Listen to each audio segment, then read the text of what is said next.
Hello, lady and gentlemen. People throughout my entire life have called me antisocial. Um, but I want to talk about what antisocial really means from a clinical perspective. Because I am asocial, I am not a psychopath, because I avoid people. But antisocial really means anti-social, and it's against society in a way. Specifically, I'll be talking about antisocial personality disorder.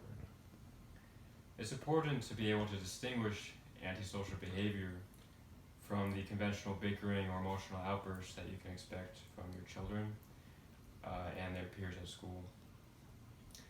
This is something that I was personally exposed to when I went to the same school as a kid who exhibited pretty extreme antisocial behaviors, and I got to see firsthand how it can dramatically affect the person and those around them.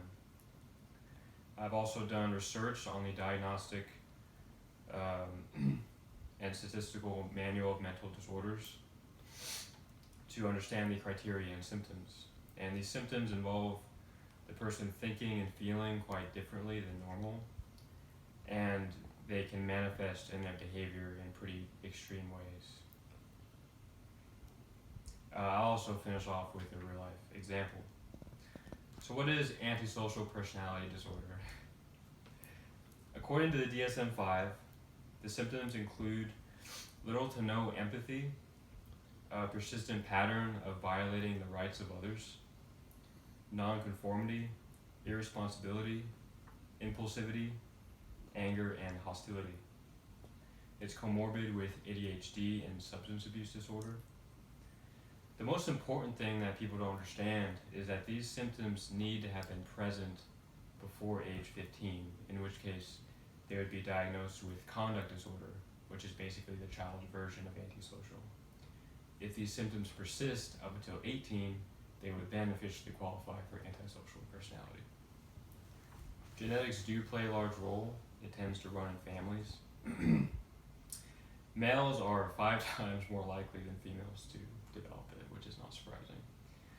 Inheritability is estimated to be 38% contributory to its development. And once it is developed, it's very deeply ingrained into the personality.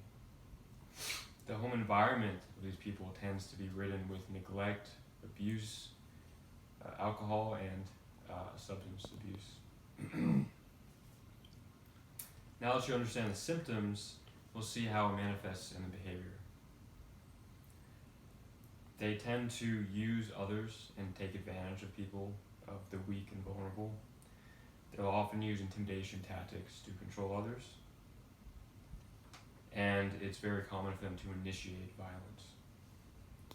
They're very reckless, they're not considerate of future consequences, and they're poor at learning from past mistakes. They often feel bored and very underwhelmed quite easily, and in response to this, they'll often seek extreme and risky behaviors, often at other people's expense. Now for the real life example of a kid that I knew. Well, I mostly just knew his sister. I was good friends with her. And he was a bully and a menace. He could not keep friends. He drove people away from him with acts of violence. He actually beat up and stabbed his sister and sent her to the hospital. He tried to set someone's hair on fire in class. He did set toys and other objects on fire. He killed animals on his own initiative.